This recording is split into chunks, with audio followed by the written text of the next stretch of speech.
so guys आजको बिहान बिहान हाम्रो सुरुवात हुन्छ मिठो चियाबाट आफ्नै भान्साकोबाट चियाकोबाट हल्का रुवा रुवा राखिराख मिनी ब्लग चालु गरौँ भनेको अलिअलि सो हेरे हेरे भइदिएको अनि यसो चिया खाँदै मस्तको खाँदै होइन आफै घरमा मजा आइरह अब यसो खानासाना नि पकाउनु पर्यो नि होइन कति चिया मात्र खाने हो र अब खानसाना पकाउनु कसरी ट्याक्क छोपियो अब चामल भर्न हिँड्नु पऱ्यो खेततिर भनेर के यसो कोठामा गएको अँध्यारो रहेछ अनि टक्क लाइट यस्तरी झपाक्क बाल्यो अनि अब ड्रमबाट चामल निकाल्नु पर्ने रहेछ अनि चामल निकालेर हल्का निकाल्न फेरि भ्याइन लागेको रहेछ अनि फेरि हल्का हानिदिनु पऱ्यो नि त अलिअलि होइन चामल निकाल्यो अनि त्यहाँबाट के गर्यो भन्नुहोस् त अनि अब कसडीमा भरिन्छ कसडीमा अब भरेपछि ल टक्क पानी हालेर एकैछिन भिजाउने टक्क दामी पाराले पकाउनुपर्छ आज धेरै दिनपछि घाम लाग्यो कस्तो घाम ताप्न मन लागिदिरहेको मलाई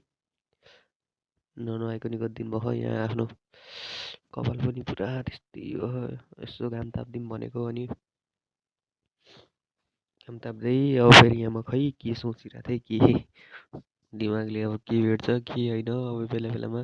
साइको हानिदिन्छ नि त यसो टाउको चलाउँदै नुहाएको धेरै भएको थियो घाम लाखा टक्क यसो गाउँको भ्यूहरू हेर्दै भ्यू त के भन्ने जाडोमा यस्तो के भ्यू देखिन्छ र तोरीको फुल नि सुकिसक्यो नत्र तोरीको फुलभरि भयो नि देखिन्थ्यो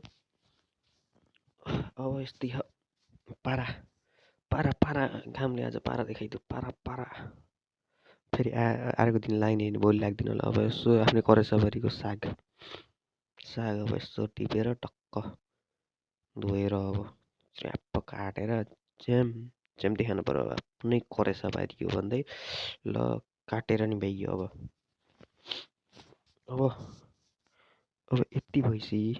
अनि आँखा देख्ने पहिन्न र अनि धेरै दिनपछि घाम लागेको आज यसो कपडा सपडा पनि धोइदिउँ भने फेरि अनि कति धेरै थिएँ अब कति वर्षदेखि नधोएको कपडाहरू राति परेर बसेको कपडाहरूलाई यसो मर्मत गरिदिउँ भन्नाले अब हल्का धोइदिउँ भनेको अब हेर्दै जाऊँ के हुन्छ धुन भनेर जानियो सुक्ने हो कि होइन गाह्रो घरबाट टक्क निस्किदिल बाहिर अब घुमतिर